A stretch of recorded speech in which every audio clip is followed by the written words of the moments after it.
Eu fui um jihadista. Eu fui para o Afeganistão para um treinamento militar jihadista. Minha adolescência foi tirada por islamistas. Eu não tenho amigos muçulmanos. Todos cortaram contato comigo. Ninguém me convida no Eid. Ninguém me chama para casamentos, festas, velórios ou funerais, mas tudo bem, está tudo certo. Está tudo certo. Alguém precisa se manifestar sem perceber o custo de dizer a verdade ou entender com a verdade. O convidado de hoje estuda o extremismo, não apenas de fora, mas de dentro do próprio sistema. Ele é o fundador da Islamic Theology of Counterterrorism, um think tank britânico focado em entender e combater a ideologia extremista usando a teologia, não a política. Com a radicalização migrando para a internet, atinge jovens e fica mais difícil de detectar. O trabalho dele analisa padrões que muitos só percebem quando já é tarde. Nordari, obrigado por se juntar a mim. A honra é minha, Daniel. Muito obrigado por me receber. Se o extremismo estivesse acontecendo ao seu redor agora, você provavelmente não perceberia, certo? Por que isso acontece? Como é que realmente parece? Como é que é no começo, antes de qualquer pessoa perceber? Bem, Daniel, o extremismo é baseado em pensamentos. Na maioria das vezes, o extremismo islâmico é baseado em pensamentos religiosos, ideias, opiniões, e a mentalidade das pessoas muda completamente. E os clérigos estão usando textos religiosos para doutrinar os jovens, porque a mente dos jovens é muito influenciável. Você entende? Estão em uma fase inicial. As mentes deles ainda não são maduras. Então as pessoas podem ser facilmente doutrinadas, facilmente atraídas para o extremismo nas mãos de clérigos religiosos, especialmente no Ocidente. Então é muito difícil avaliar se alguém foi radicalizado ou não, a menos que isso fique evidente pelas ações da pessoa. É muito difícil, porque isso é uma combinação de pensamentos, pensamentos religiosos. Eu já vi muitas pessoas que eram muito seculares, pessoas muito moderadas, e de repente elas mudam. Eles começam a adotar pensamentos religiosos, o que é eu não estou generalizando sobre muçulmanos, estou falando sobre pessoas específicas que se tornam extremistas rapidamente. Então, a atitude delas muda, elas cortam a amizade com não muçulmanos. Eles tinham amigas e começavam a conversar e apertar a mão de mulheres. Você entende? Eles começam a comemorar ocasiões como aniversários e casamentos com dança e bebida. Eles param completamente e se tornam mais reservados, começando a frequentar mais madraças e instituições islâmicas em vez de clubes e festas sociais. Então, esses são alguns fatores pelos quais as pessoas podem julgar essa pessoa e perceber a mudança de um muçulmano moderado e secular para o extremismo. Extremismo aqui, existem diferentes tipos de extremismo. Extremismo não significa que a pessoa se tornou extremista de forma prejudicial. Existem diferentes estágios de extremismo. Alguns extremistas mudam, tornam-se mais reservados. Eles não prejudicam outras pessoas. Algumas pessoas tentam impor suas ideias, ideias religiosas, a outras pessoas, então, eles começam a julgar outras pessoas sob a ótica religiosa. E a pior forma de extremismo é quando eles fazem justiça com as próprias mãos. E através dessas ações, e essas ações nós chamamos de crimes, e no caso mais grave, crimes de terrorismo, essas ações. Então é muito difícil julgar se a pessoa vai se tornar extremista ou não, a menos que ela passe por diferentes estágios e aí vai se tornar visível. E é por isso que essa falta de compreensão, essa falta de rastreamento das pessoas, de quantas pessoas se tornaram extremistas, tipo, há uns 5 a 8 anos o diretor do M5 no Reino Unido, ele deu um depoimento no tribunal e disse que há 25.000 extremistas islâmicos andando entre nós no Reino Unido, e infelizmente eles não têm falta de recursos para rastrear e seguir cada pessoa todos os dias, porque é o acompanhamento e rastreamento de cada pessoa. Isso exige mais recursos, 24 horas por dia, de 2 a 3 pessoas para rastrear e acompanhar seus passos. E essas pessoas, ele mencionou, 25.000 não são extremistas lá, e esse nível de extremismo, e quanto ao nível inicial e prévio de extremismo, se você contar, pode haver até 100.000 pessoas. Então, sim, é uma tarefa difícil, é uma tarefa difícil. É possível que uma pessoa possa voltar atrás? Esse processo pode ser revertido, ou seja, ela está se radicalizando e então você pode reverter esse processo. Ou, uma vez que ele começa nesse caminho, é muito difícil parar isso. Sim, há muitos exemplos, muitos, muitos exemplos, não apenas um, vários exemplos. O extremista, os extremistas no Reino Unido, no Ocidente ou em diferentes países, eles voltam atrás e voltam à vida normal. E há casos até mesmo de jihadistas que mudam de ideia. Esses, quero dizer, de novo, jihadistas têm diferentes níveis e estágios de jihad. Alguns jihadistas, por exemplo, só fizeram treinamento militar, treinamento jihadista, mas não participaram.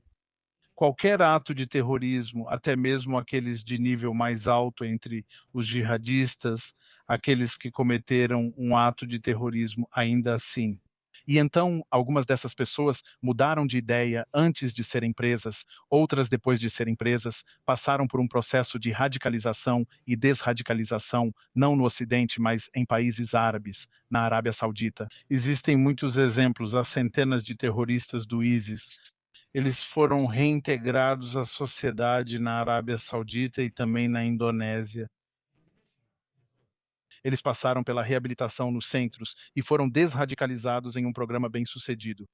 Infelizmente, o programa de desradicalização no Ocidente, especialmente no Reino Unido, é muito fraco e posso dizer que ele falhou. Infelizmente, vimos que jihadistas foram presos e completaram um curso de reabilitação, o curso de desradicalização deles. E as autoridades deram sinal verde para eles e os liberaram, e logo depois eles foram soltos em liberdade condicional. Eles cometeram um ato de terrorismo, como o ataque terrorista de Westminster e o atentado na London Bridge, e os dois já tinham estado presos. E eles completaram com sucesso o ridículo curso de desradicalização e receberam esse sinal verde, mas depois disso cometeram um ato de terrorismo. Então, sim, depende das motivações da pessoa, depende da força de vontade da pessoa, depende do conhecimento e compreensão da pessoa. Como eles encararam isso, né, o programa de desradicalização deles. Ok, de novo, é uma questão ideológica. Algumas pessoas como essas conseguem, terroristas da London Bridge e de Westminster. Eles se tornaram atores, mas lá mostraram o fato de forma errada que eles se tornaram. Eles foram radicalizados, mas depois disso ficou provado que estava errado, que eles não completaram como pensavam. Eles continuavam radicalizados e cometeram terrorismo. Sim, existem centenas de pessoas que, após serem atraídas para o extremismo, acabam ridicularizadas. Uhum. Parece que hoje em dia as pessoas estão se radicalizando mais rápido por causa da internet, das redes sociais e coisas assim. Isso está tornando o processo de radicalização mais rápido? Daniel, as redes sociais são chamadas de guerra de informação. A maior parte das informações e da guerra nas redes sociais são classificadas como desinformação e também como informação errada. E as pessoas, inclusive os jovens, sem fazer uma pesquisa adequada e sem checar os fatos, acreditam cegamente. Toda a desinformação e as informações incorretas surgem especificamente sobre os conflitos no Oriente Médio, onde os Estados Unidos ou Israel estão direta ou indiretamente envolvidos. O povo deles não faz nenhuma pesquisa, mas eles são atraídos por esse extremismo e mudam de opinião e até de atitude, verbalmente ou fisicamente, contra determinada comunidade, seja nas redes sociais ou pessoalmente. Então, sim, as redes sociais são uma ferramenta muito perigosa para radicalizar os jovens e hoje em dia se tornaram uma ferramenta muito perigosa e muito rápida para radicalizar alguém. Através do conteúdo apresentado por clérigos jihadistas, islamistas antissemitas, então sim, e é muito, muito perigoso. E ainda assim, as autoridades não têm uma ferramenta suficiente para combater a desinformação e a informação errada de forma adequada, eficaz, completamente, ainda não vimos isso. Quanta influência amigos, família e comunidade têm sobre você sabe se uma pessoa vai ser radicalizada ou não? Eles têm algum controle sobre esse processo? As crianças ocidentais são muito independentes, Daniel, ok? não há dúvida. Sempre dizemos, havia um hadith do profeta Muhammad. Ah, sim, esse dito. O profeta Muhammad disse, que a criação, a casa ou os pais são a primeira escola da criança, e é verdade, todos acreditam que as crianças nos primeiros estágios aprendem com seus pais. Certo? E então elas vão para escolas fora de casa e círculos de amigos. Matrícula no ensino superior, isso também afeta suas ações e mentalidade. Então, novamente, isso depende da situação, depende do tipo de ressentimento que elas criam em sua mente. Se falarmos sobre o conflito de Israel ou o conflito palestino, então posso dizer que sim, 100% dos pais desempenham um papel muito crucial na radicalização, mas eles não acreditam que estão radicalizando seus filhos. Eles dizem que é um direito, né, um direito político, fornecer informações, informações carregadas de ódio sobre Israel para seus filhos muçulmanos. Mas, na verdade, eles não entendem que eles mesmos, os pais, foram radicalizados. E eles estão transmitindo a mesma ideologia, o mesmo ensino e as mesmas ideias para seus filhos, para odiar Israel. E esse ódio, porque obviamente eles não prejudicam em nada, eles não viajam para Israel para prejudicar israelenses, mas o que eles fazem, alguns deles, é que começaram a prejudicar comunidades judaicas locais em todo o Ocidente. Então, isso é um sinal do pior tipo de radicalização. Qualquer ação motivada religiosamente ou politicamente, qualquer ação que tenha sido cometida para prejudicar uma determinada comunidade, pessoa, indivíduo ou propriedade para alcançar seus objetivos políticos é, na verdade, terrorismo. Então, o que eu acredito é que o antissemitismo é uma forma de terrorismo, uma forma de terrorismo. Os estados não acreditam nisso. O Estado acredita que isso é uma ação de ódio cometida pelas pessoas. Eu posso entender essas mesmas ações criadas pelo ódio, ações políticas, ações motivadas por religião, e isso também é um tipo de terrorismo. Então, como Abu Bakr Baghdadi, Osama Bin Laden, Ismail Haniyeh ou Hassan Nasrallah.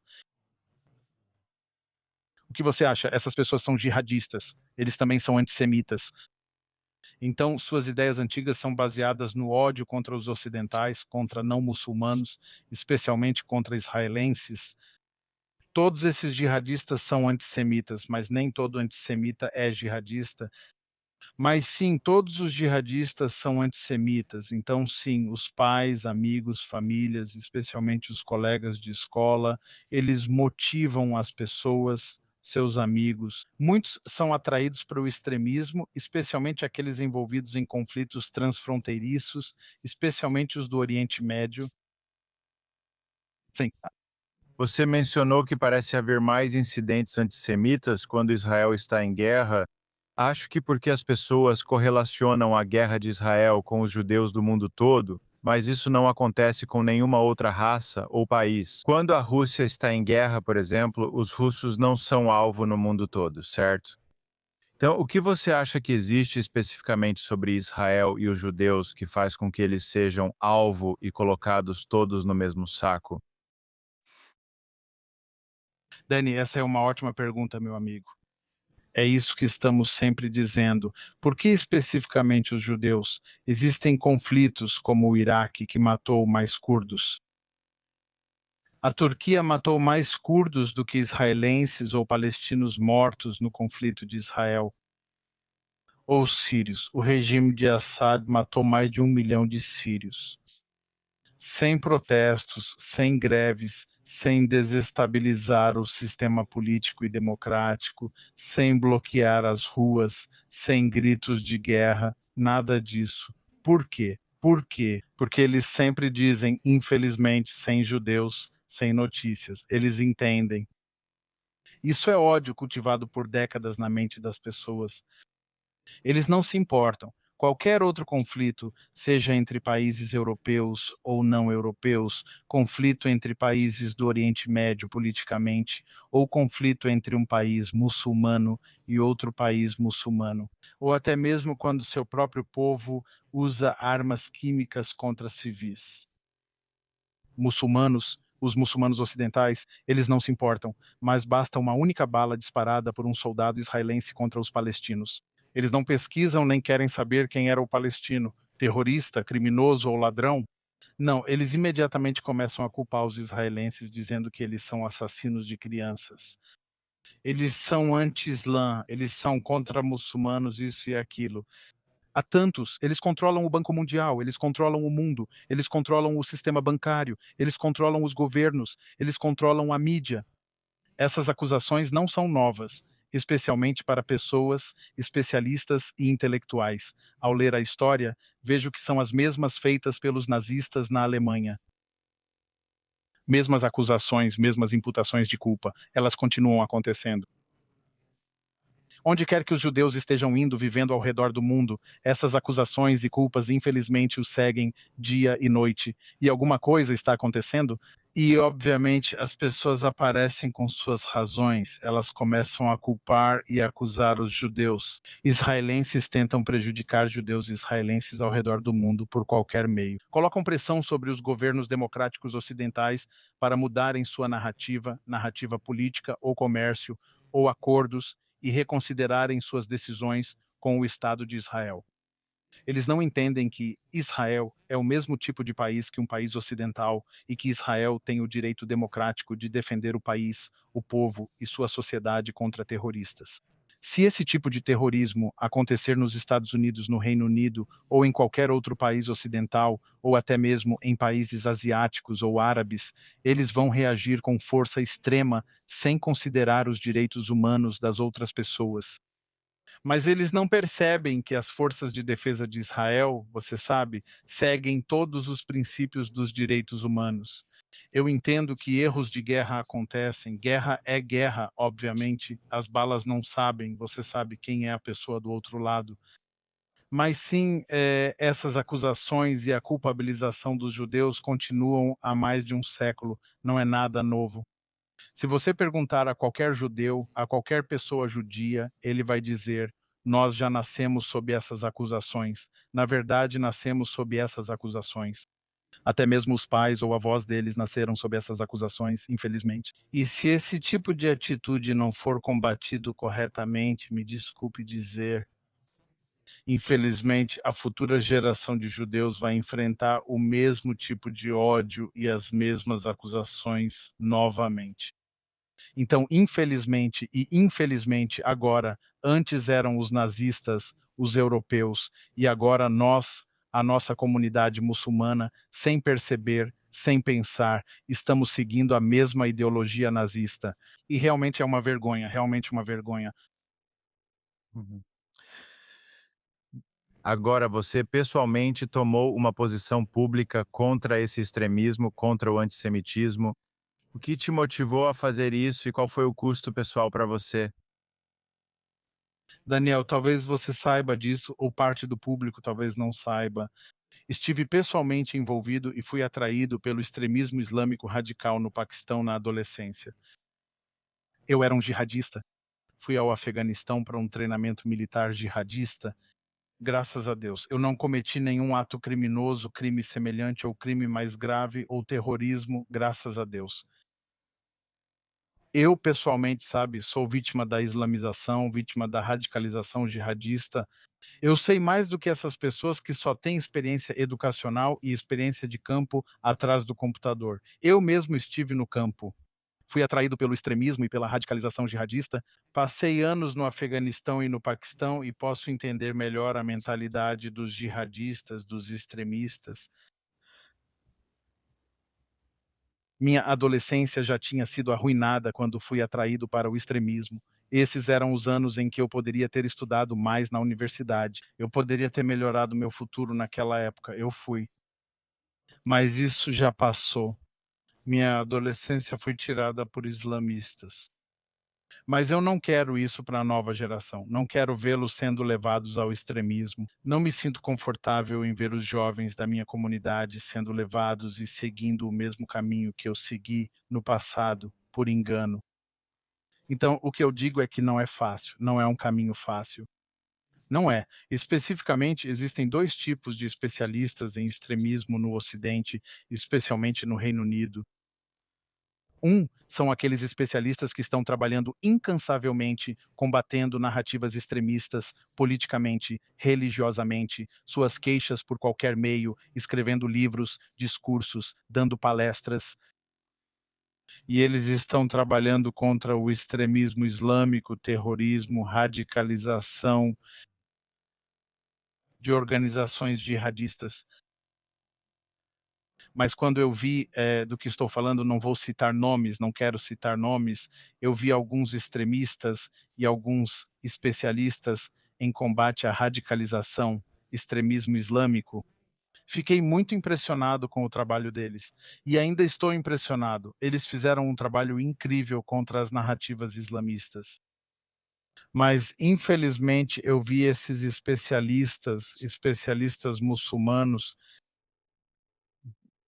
serem atraídos por outro tipo de extremismo quando apoiam a resistência do Hamas, direta ou indiretamente, ou eles criticam abertamente as ações de Israel contra o Hamas, condenando Israel, culpando Israel, o que parece uma acusação jihadista.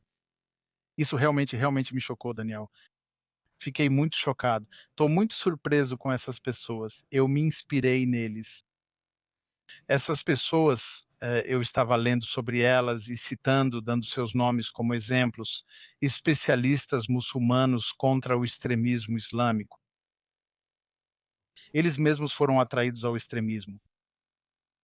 E quando há conflito entre o Hamas ou extremistas palestinos islâmicos, jihadistas terroristas contra Israel, eles ficam do lado dos grupos, organizações, pessoas e setores anti-Israel e condenam, criticam Israel exatamente da mesma forma que a crítica jihadista e islâmica condena. Isso realmente me chocou. Que tipo de especialistas em extremismo vocês são? Vocês passam décadas combatendo o extremismo islâmico no Ocidente. Vocês não fizeram nenhuma pesquisa para entender o conflito entre Israel e Palestina. Vocês sabem a verdade, mas não têm coragem de falar contra esses terroristas e apoiar Israel. Porque vocês têm medo de perder a credibilidade entre a comunidade muçulmana ou medo de prejudicar sua influência pessoal, suas conexões, sua rede de contatos, ou medo de sacrificar pessoas queridas. Este é um caminho, este é um povo.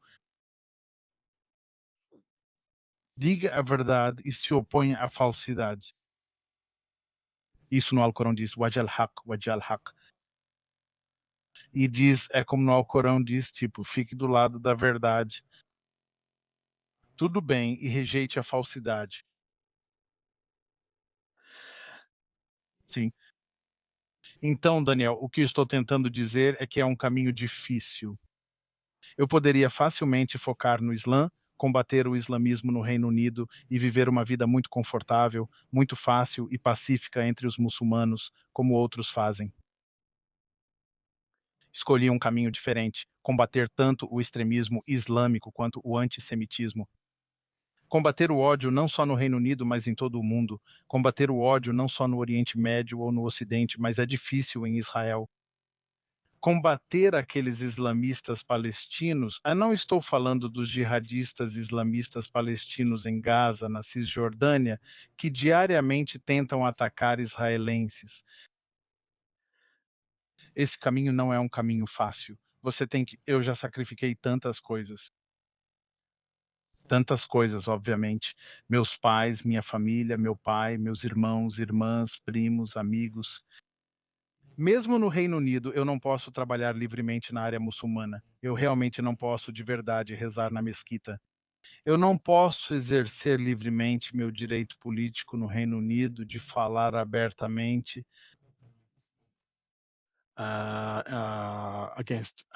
contra o Hamas ou apoiar Israel abertamente nas ruas do Reino Unido, infelizmente. Esse é um grande preço. Estou pagando um preço alto. Eu, honestamente, não tenho amigos muçulmanos. Todos eles se afastaram. Ninguém me convidou para as celebrações deles. Ninguém me convidou para o Eid. Ninguém me convidou para casamentos, festas. Ninguém me convidou para os lutos deles. Tem algum funeral? Não. Eu estou completamente isolado socialmente. Tudo bem. Está tudo certo. Está tudo certo. Alguém tem que se manifestar. Sem perceber o preço de dizer a verdade ou de se posicionar ao lado da verdade. Então, sim, não é um caminho fácil. E eu posso entender aqueles extremistas islâmicos, especialistas islâmicos em contra-terrorismo muçulmanos, vivendo em Londres, Birmingham, Manchester, Sheffield e diferentes partes do Reino Unido. E que não tem coragem, tem medo, eu posso entender, mas o que eu estou dizendo é: então não escolham isso. Se você tem medo de alguma coisa e está escolhendo o que pegar e o que deixar, algo que você tem que aceitar e algo que você tem que abrir mão, então esse caminho não é como escolher o que quer. Você tem que ir em frente, seguir adiante e não olhar para trás, sem olhar e sem pensar, ou perceber as consequências causadas por qualquer coisa. É preciso sacrificar, esse é o caminho do profeta, como acredito sendo religioso. Seja ele um Moisés, olhe para Moisés. Com o povo judeu, ele sacrificou tudo. Tudo. Ele era um príncipe na casa do faraó. Daniel tinha o título de príncipe herdeiro. Ele abriu mão de tudo. Reino abriu mão de tudo e levou o seu povo. Então esses são os antigos profetas. Ibrahim, ele estava sozinho, ainda assim, contra seu pai, contra toda a sua nação pagã. Olhe para o profeta Muhammad. Ele enfrentou todo o clã e a Península Arábica. Esses profetas, então, se acreditamos em um profeta, então temos que, se acreditamos que estamos seguindo o caminho do profeta não é fácil, então você tem que perceber que você será, e o dia chegará em que você estará muito sozinho e isolado. E o dia chegará, então você terá tudo, mas esse tudo não virá da sua própria família. Tudo o que você terá de todo o mundo seguirá a sua ideologia. Então, sim, eu me sacrifiquei, fiz muitos sacrifícios, mas olhe para a minha família, não é só a minha família. Minha família é de Israel. Eu tenho minha família, tenho família dos Estados Unidos, tenho família do Reino Unido, tenho família de diferentes partes do mundo. Então, todas as pessoas que me apoiam, meu trabalho e onde quer que eu vá, elas me dão respeito e dignidade. Elas são minha família, elas são meus amigos. Sabe, nós judeus somos tocados pela sua coragem e com certeza você faz parte da nossa família.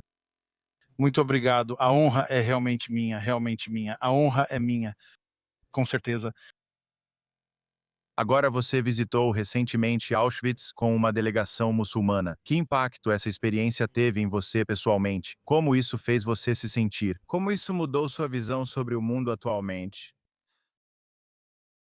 Daniel, eu li tantos livros sobre antissemitismo, assisti a tantos documentários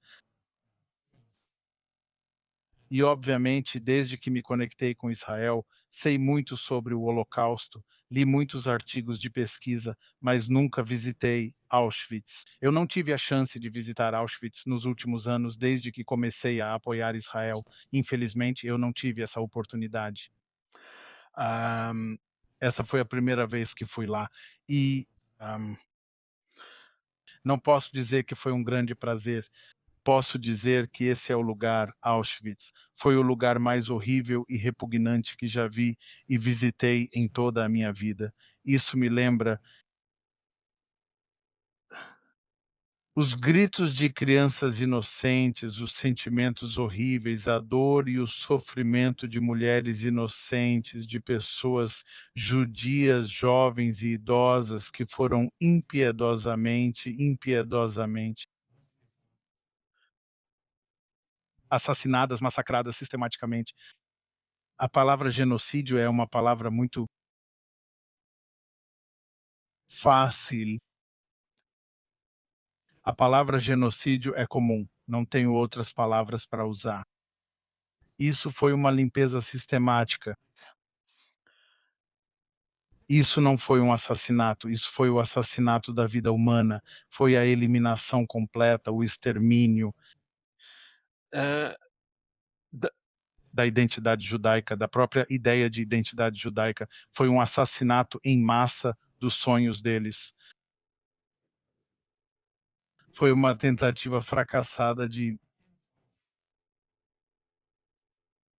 apagar a civilização judaica, a história, religião, cultura, língua, tradição. É isso que eu chamo de identidade judaica. Assim, as pessoas podem conhecer qualquer pessoa no mundo que se identifique dizendo eu sou judeu.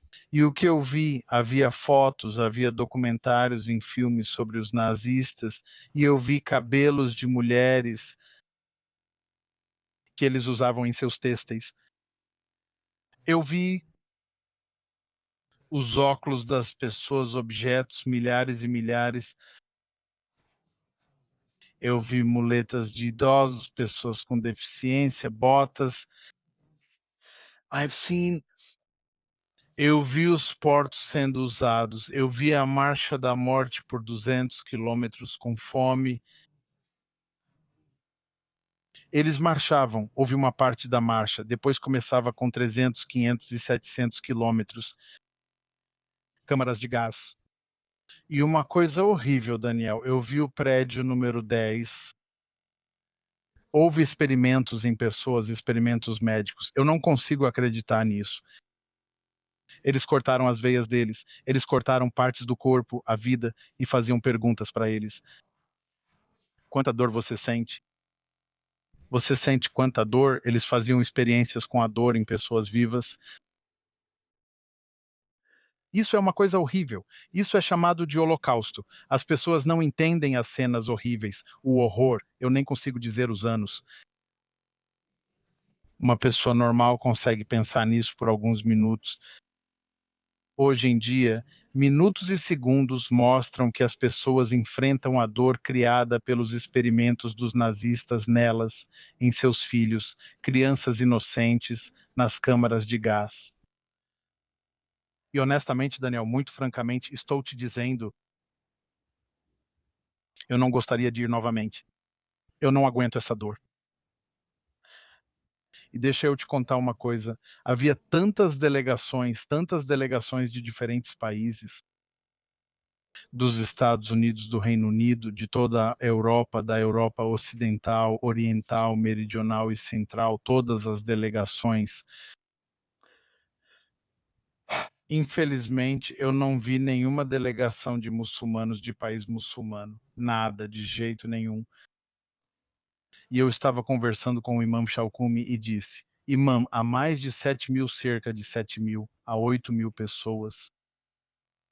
Só alguns, 10, 15 nós muçulmanos, quero dizer, havia 2, 3 grupos, grupo Charaka, nosso, Elinet e outro grupo. 3 grupos eram tipo 15, 20 muçulmanos estudiosos, teólogos, mitólogos do Islã, pessoas religiosas e esses idosos. Todos nós éramos. E não tínhamos delegação. Somos mais de 1 bilhão de muçulmanos, Daniel. Mais de 52 países muçulmanos. E infelizmente ninguém está com o povo judeu. Esqueça o conflito com Israel agora. Esqueça isso. É um novo conflito. Ignore isso. Volte 80 anos, 85 anos atrás.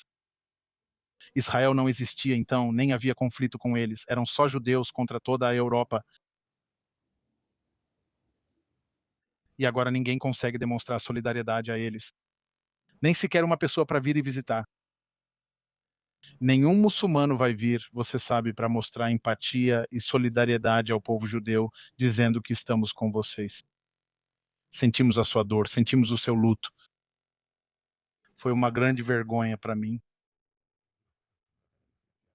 Onde está a nossa humanidade? Como muçulmanos, cremos que nossa religião é pacífica e que o profeta Maomé é uma misericórdia para a humanidade. Onde está essa misericórdia?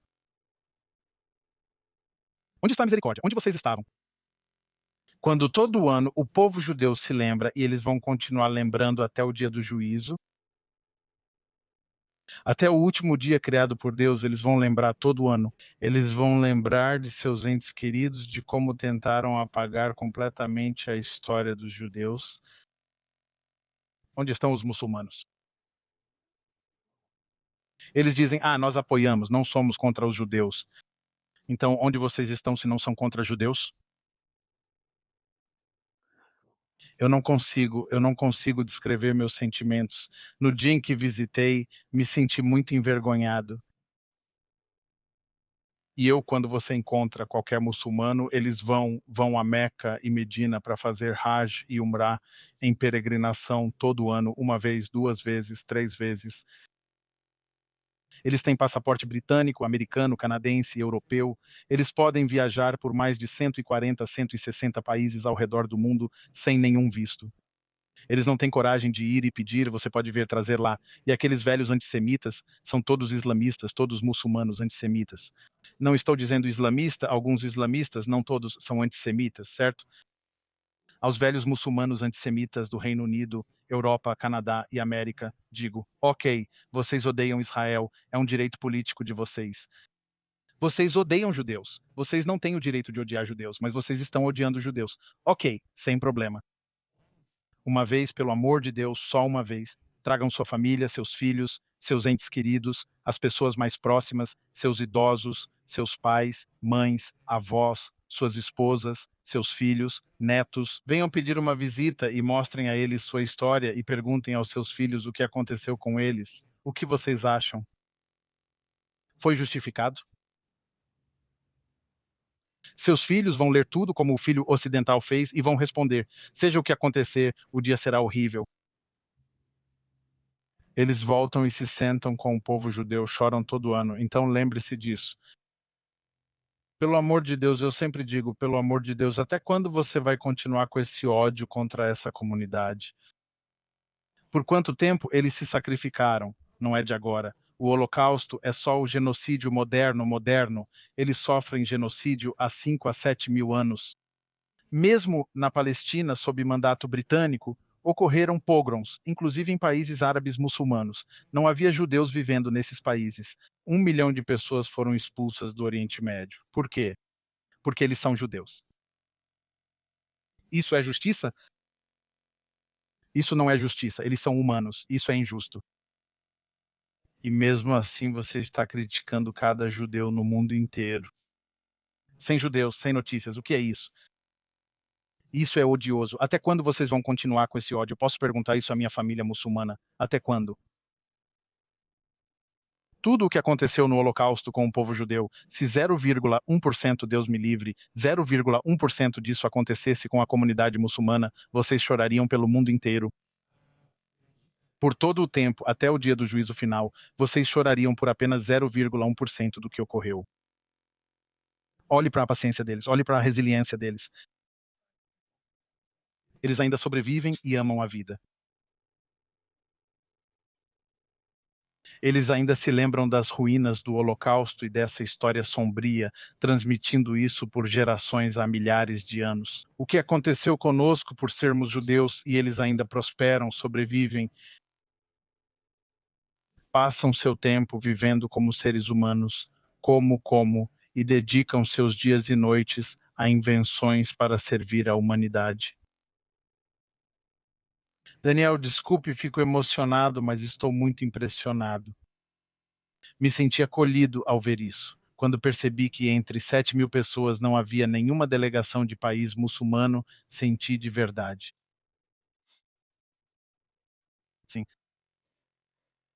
Agora, você também visitou Israel várias vezes. Você esteve lá com a delegação muçulmana. Podemos dizer que você visitou o ponto mais sombrio da história judaica, que foi Auschwitz. Mas você também visitou o motivo de orgulho, que é o Estado de Israel, e o quanto ele cresceu nesse curto espaço de tempo para se tornar um país tão forte. Como foi para você estar em Israel? Como foi essa experiência? Se quiser compartilhar sua opinião sobre essas viagens, e talvez para aquelas pessoas que nunca estiveram em Israel, elas possam entender como é de verdade a partir de alguém que já esteve lá, e não pelo que dizem nas redes sociais ou nas notícias.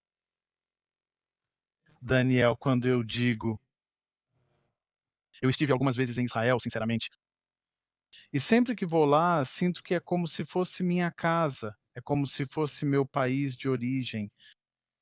Eu me sinto mais seguro lá, sinto que tenho mais pessoas queridas lá. Tenho tantos amigos e seguidores de todas as origens.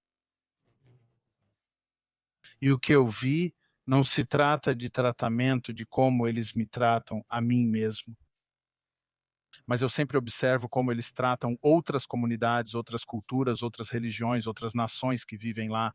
Conversei com muitas pessoas, cristãos, muçulmanos, árabes, judeus, diferentes tipos de judeus, várias comunidades, Drusos, sim. drusos também. Eu acho que, sabe, quando Israel disse que é a única democracia, o único país democrático no Oriente Médio, agora eles estão mostrando isso, provando isso. É o único país democrático no Oriente Médio onde as pessoas têm absoluto, absoluto, quando eu uso essa palavra, absoluto direito político e religioso de se expressar. Eles têm absolutamente o mesmo direito de andar na rua sem qualquer discriminação entre muçulmanos, cristãos, drusos e judeus. As pessoas realmente trabalham juntas. Aquelas pessoas que não acreditam em mim, tudo bem, não acreditem em mim. Vocês têm passaportes ocidentais, passaporte britânico, canadense, americano, tudo bem. Compre a passagem, vá ver, dá uma olhada nisso. Mas eu te digo uma coisa. O que você vir, jure por Deus e repita exatamente as mesmas palavras ao voltar. O que você vir, eu te desafio. Certo? A sociedade israelense é a mesma sociedade, exatamente como a sociedade de outros países. Eles têm um conflito religioso, têm um conflito político interno, porque são humanos. Dois irmãos vivem em uma casa. Eles nunca concordam o tempo todo um com o outro, você entende? Marido e esposa nem sempre concordam um com o outro, então o conflito é a beleza da democracia. É a beleza da democracia, o conflito é esperado. As pessoas têm opiniões, ideias, crenças e culturas diferentes. Cada pessoa tem ideias próprias, gostem de você ou não. Sempre dizemos que ninguém fica 100% satisfeito com outro ser humano. Então, o conflito dentro do político e and, uh, político, domínios políticos em Israel, certo? Existe o mesmo conflito, conflito político de ideias. E as mesmas ideias no Reino Unido, Canadá e Estados Unidos são as mesmas. Mas veja como a sociedade está prosperando. É uma sociedade multicultural. Não é apenas uma sociedade judaica, é uma sociedade multicultural. Você pode ver em qualquer restaurante em Israel, você verá árabes lá dentro. Sinceramente, eu estava conversando com meu amigo árabe. Eu disse que ele era sortudo no Reino Unido. Ele perguntou: como assim? Ele disse que também visitou Israel. Perguntei sobre Israel e ele disse: perfeito, brilhante, adorável, sempre vai e aproveita. Eu falei: deixa eu te contar, você aproveita mais estar em Israel do que eu. Ele perguntou: como? Eu disse: olha, eu não sou um muçulmano árabe, eu sou asiático paquistanês, eu não sei falar árabe. Não sou israelense nem falo hebraico. Eu só falo inglês. Vocês árabes, vocês se sentem mais em casa do que eu me sinto. Porque toda a placa está em árabe e hebraico. Você pega um ônibus ou táxi, certo? Qual ônibus vai para onde? Tudo está em árabe e hebraico. Você chama o táxi, seja em hebraico ou árabe. Teve um momento em que eu queria chamar um táxi, fiquei esperando 5, 10 minutos na rua para pedir ajuda a um estudante universitário, um cara jovem judeu, e eu disse: com licença, você pode me ajudar? Ou seja, pelo celular você pode chamar o táxi, já que ele não entende, eu não entendo hebraico nem árabe. Pode pedir para alguém trazer? Ele respondeu: tudo bem. E ele ligou e o taxista árabe veio e eu disse: você pode traduzir e dizer para ele me levar ao meu hotel? Você acredita nisso? Então eu digo para os árabes: vocês árabes, muçulmanos, árabes de 21 países árabes, se vocês forem para Israel, podem se sentir mais em casa. Estou dizendo isso. Por quê? Porque lá se fala a mesma língua. Então, se a questão agora é se Israel é um estado de apartheid, por que o árabe é facilmente, uma língua é facilmente falada ou mencionada em todo lugar? Por que os árabes israelenses, quase 1 milhão vivendo lá, se sentem em casa? Eles são juízes, trabalham, estão na mídia, árabes, muçulmanos, palestinos e árabes israelenses. Algumas pessoas, e sabe de uma coisa, a maioria das pessoas, de novo, eu posso dizer, eu posso chorar ou eu posso amar. Sinceramente, essa maioria das pessoas que vivem aqui no Reino Unido, ou até mesmo no Paquistão, ou em qualquer lugar do Ocidente, só sabem que os palestinos vivem na Cisjordânia ou em Gaza, só isso. Eles não sabem que 1 milhão de árabes israelenses vivem em Israel como cidadãos com passaporte israelense. Eles viajam pelo mundo todo como cidadãos israelenses, não como palestinos, e eles não querem isso. Eles não querem se mudar de Israel para a Palestina, para a Cisjordânia, sob a autoridade palestina, ou para Gaza, área A, área B ou para Gaza. Eles não querem porque sabem que exercem direitos, oportunidades, serviços sociais, benefícios, facilidades, vida luxuosa que eles têm vivendo em Israel, sendo cidadãos israelenses. Eles não conseguem isso fora de Israel, Gaza ou Cisjordânia. Eles estão muito felizes com suas vidas. Repito, conflitos políticos são diferentes. Há agendas políticas em todo lugar. Sim, Israel é de fato uma democracia no Oriente Médio. As pessoas têm pleno direito de expressar sua opinião política, mesmo que a opinião vá contra o Estado de Israel ou contra qualquer domínio religioso. Mas as pessoas têm o direito de manter sua opinião e nunca podem ser perseguidas pelo Estado por expressarem seus direitos políticos ou religiosos. E eu posso desafiar qualquer um. Se eu estiver errado, posso dizer: venha comigo e dê uma olhada. Isso eu garanto, posso contestar isso abertamente, pois eu vi. Algumas pessoas dizem que Israel precisa fazer um trabalho melhor de relações públicas, de divulgar a verdade sobre Israel. Você acha que há mais que possamos fazer ou a desinformação sobre nós, sobre Israel, é tão forte que realmente não há nada que possamos fazer? Quais são seus pensamentos sobre isso? Daniel, Israel não pode ser perfeito, não pode ser bom em todos os aspectos, não é mesmo? Todo país tem suas próprias fraquezas e todo país tem seus próprios problemas, questões, reclamações e dificuldades em entender como lidar com a situação, como lidar com o conflito, como lidar com a narrativa ideológica. Israel sempre fracassou em relações públicas, honestamente, e eu digo isso publicamente. Sempre, abertamente e publicamente, posso dizer que Israel gera uma narrativa israelense forte e poderosa. Eles falharam em produzir isso por falta de entendimento, por não saberem como abordar esse tipo de guerra de informação e desinformação que é muito poderosa. As organizações islamistas estão usando essa ferramenta de forma muito eficaz. Muito bem. Temos o exemplo do ISIS, a guerra de informação do ISIS. Eu nunca vi em todo o meu círculo educacional ou de networking, no meu trabalho no campo do combate ao extremismo, eu nunca vi nenhuma outra organização usar uma ferramenta tão forte, poderosa, válida e eficaz quanto o ISIS. E posso facilmente admitir que nunca vi nenhuma organização poderosa fazendo networking em nenhum país. Nem os estados conseguiram combater a narrativa da Irmandade Muçulmana, nem mesmo no Oriente Médio, no mundo ocidental. O mundo ocidental está completamente rendido a essa ideologia da Irmandade Muçulmana. Honestamente, estou te dizendo. Tudo bem, eu não tenho medo de dizer nada. O pessoal de relações públicas de Israel precisa entender isso.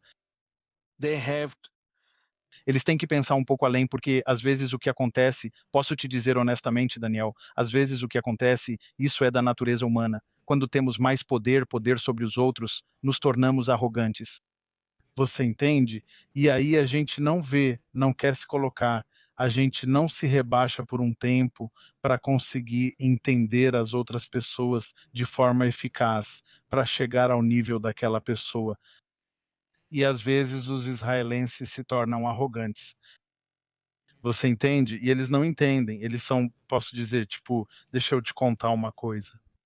Antissemitismo. Agora, o antissemitismo tem diferentes tipos. Antissemitismo político, antissemitismo histórico, antissemitismo religioso, antissemitismo cultural. Existem diferentes estágios. Existem muitos outros estágios do antissemitismo. Agora, qualquer antissemitismo vem da comunidade muçulmana. Eles agem politicamente, mas isso, na maioria das vezes, vem revestido de religião. Ok, o antissemitismo religioso é o pior, porque religiosamente eles têm uma motivação contra os judeus e o Estado de Israel. Eles levam isso para o campo político para alcançar seus objetivos e lutar politicamente, mas na verdade suas queixas são religiosas. Agora, quando os israelenses realizam conferências internacionais contra o antissemitismo islamista, eles ignoram completamente a narrativa islâmica. E deixe-me te dizer, essa ideologia islâmica antissemita islamista vem do Islã, vem dos textos religiosos, temos que admitir. Porque esses islamistas, quando você usa o Hadith e o Alcorão, eles distorcem a mensagem real ou as palavras divinas mencionadas no Alcorão e no Hadith. E a forma como apresentam isso é para que possam alcançar seus objetivos e gerar ódio contra a comunidade judaica, o que sabemos que. Agora, essas organizações, organizadores, seja em Israel ou organizações judaicas ao redor do mundo, especialmente no Ocidente, quando realizam conferências e começam a criticar o Islã e aqueles muçulmanos antissemitas, islamistas, eles não têm nenhuma solução, eles não trazem solução, porque na verdade eles não têm uma solução. Então, quem tem uma solução? Nós temos uma solução. Nós, poucos especialistas islâmicos, teólogos islamistas, estudantes de religião, imãs, estudiosos, aqueles que apoiam o direito de Israel de existir com base em evidências religiosas. Nós temos ferramentas para usar, mas em vez de nos convidar, vocês convidam ateus, pessoas seculares, de extrema direita do Ocidente, e eles vêm e condenam o Islã. Posso dizer que é só uma sessão de fotos. Uma tentativa fracassada de relações públicas, em vez de combater narrativas islamistas e antissemitas perfeitamente, com precisão, de forma eficaz, completamente. Você não pode porque nós temos as evidências de como contar, nós temos as ferramentas. Você não tem. Então vai convidar eles em vez de nós. Nós passamos a vida nos sacrificando, defendendo você e ainda combatendo narrativas de ódio que são geradas pela nossa comunidade muçulmana usando nossos textos religiosos. Nós somos aqueles que podem te dar uma solução. Ninguém mais, nem a extrema-direita, ateus, ingleses ou europeus. Me desculpe dizer isso. Sim, você pode convidar, mas não discuta sobre o antissemitismo islamista ou religioso. Quando você discute, então, na verdade, convidou as pessoas erradas, seja nos Estados Unidos, Reino Unido, Canadá, em países ocidentais ou em Israel, essas organizações. Posso dizer que a sessão de fotos não vai salvar os judeus dos islamistas, infelizmente. As pessoas inocentes locais estão dando suas vidas trabalhando em direção a Snego, e alguns animais bárbaros estão tirando suas vidas em nome do Islã, com base em um conflito a 8.000 quilômetros de distância do mundo ocidental. Você não pode salvar vidas trazendo sessões de fotos, trazendo pessoas para sessões de fotos em conferências. E isso é um trabalho de relações públicas muito pobre e fracassado. E me desculpe, estou escrevendo no Jerusalem Post, em outros jornais, estou dizendo às pessoas, eu não sei. Sinceramente, essas são as queixas que sempre ouvi da minha comunidade israelense e judaica. Mas eu vou fazer o meu melhor. Estou tentando. Não vou segurar o domínio de Ni. Eu vou usar outras plataformas. Estou usando a minha plataforma porque esse é o papel que estou desempenhando. É a minha parte. para salvar vidas judaicas dos islamistas por qualquer meio. Mas é necessário um esforço coletivo, meu amigo. Esforços coletivos. Então, tomara, inshallah. Inshallah, inshallah. Concordo totalmente com você, por isso quero transmitir sua voz ao meu público para que possam ouvir vozes como a sua. Nordari, acredito que seu nome significa luz, está correto? Sim, sim. Sim. Então, para mim, acho que você é uma luz neste mundo. Existe muita escuridão, mas pelo menos temos alguém como você que pode fazer sua luz brilhar. Inshallah. Inshallah. Eu agradeço pela sua coragem, sua bravura e por estar ao nosso lado, não importa o que isso custe para você pessoalmente. Agradeço por isso e por reservar um tempo da sua agenda para conversar comigo. Sem problema. E se houver alguma mensagem final que você queira deixar para nós antes de encerrarmos a entrevista, fique à vontade. Daniel, só algumas palavras finais, algumas palavras que posso dizer para a minha comunidade muçulmana, que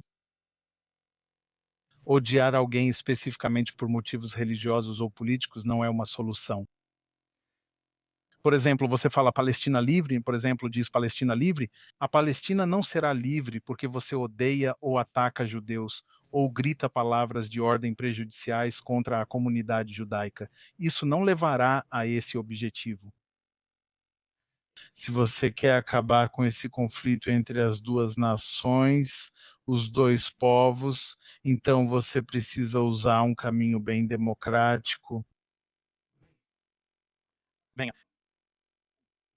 sente-se com israelenses e judeus. Deixe seu ódio, suas informações tendenciosas e sua atitude parcial de lado. Sente-se à mesa e converse o que chamamos de conversa à mesa. Na mesma mesa, quaisquer que sejam as suas queixas, traga-as para a mesa. Os israelenses estão prontos para conversar, eles estão sempre abertos. Eles não fecharam a porta, eles nunca recorreram ao ódio nem violência contra vocês, muçulmanos ao redor do mundo. Não. Você tem coragem de deixar seu ódio, deixar suas mágoas, tudo o que você gerou em sua mente de lado. Seja uma pessoa civilizada, um ser humano civilizado. Ou pelo menos você é muçulmano, acredite no seu Islã. Seja um muçulmano gentil. Mostre a atitude que você aprendeu através do Alcorão e dos hadiths, que é chamada de ikhlaq. E sente-se com eles, porque o profeta Muhammad sentava-se com os pagãos e dizia: venham e sentem-se, pelo menos conversem comigo, ouçam-me. Se concordar, torna-se muçulmano. Se você não concordar, não tem problema. Paz. Eu não estou aqui para impor minha religião a você. É exatamente isso. Venha e sente-se com os israelenses. Ouça o lado deles também. Talvez agora você os rejeite 100%. Talvez, depois de uma conversa, você concorde com eles 10 ou 20%. 80% não. Então volte novamente. Faça mais pesquisas. A comunicação entre duas pessoas pode trazer algum tipo de acordo, algum tipo de solução. Sempre digo que o ódio não resolve nada. Você não vai apagar Israel do mapa do mundo. Não se pode eliminar a comunidade judaica, pois Alá protege todas as religiões. Você não pode. Os nazistas tentaram. O faraó fez isso. Os romanos fizeram isso. A história se repete há 5.000, 2.000, 1.700, 500, até mesmo 180, 85 anos. O povo deles vive e viverá de acordo com a ordem divina. Eles viverão por causa da criatura de Alá, o Deus. Fale com eles, são humanos como você. Erros são comuns. Todos cometem equívocos, inclusive na política, onde há falhas e conflitos. Compreensão. Converse, as duas nações permanecerão, os palestinos ficarão. Gaza, os palestinos e os árabes israelenses em Israel continuarão lá. Eles irão ouvir. Eles vão ouvir. E Israel, eles vão ouvir. A melhor maneira é sentar e conversar. Essa é uma forma civilizada e política, não é? Exatamente. Obrigado. Daniel, sem problema. Te desejo o melhor e espero falar com você em breve. Inshallah, inshallah. Se cuida e vamos. Que Alá te abençoe e te proteja, que Alá me abençoe, que Alá abençoe cada pessoa e aquelas pessoas que vivem ao redor do mundo, que buscam, que querem paz, que procuram paz, que trabalham pela paz entre ambas as nações, ambas as comunidades, ambos os países, ambas as religiões. Seja vivendo em Gaza, seja vivendo na Palestina, seja vivendo na Cisjordânia, em Israel ou em qualquer lugar, quem quer paz, que Alá os proteja, traga progresso no tempo estrangeiro e aceite seus esforços pela paz, inshallah. Amém. Inshallah. Inshallah.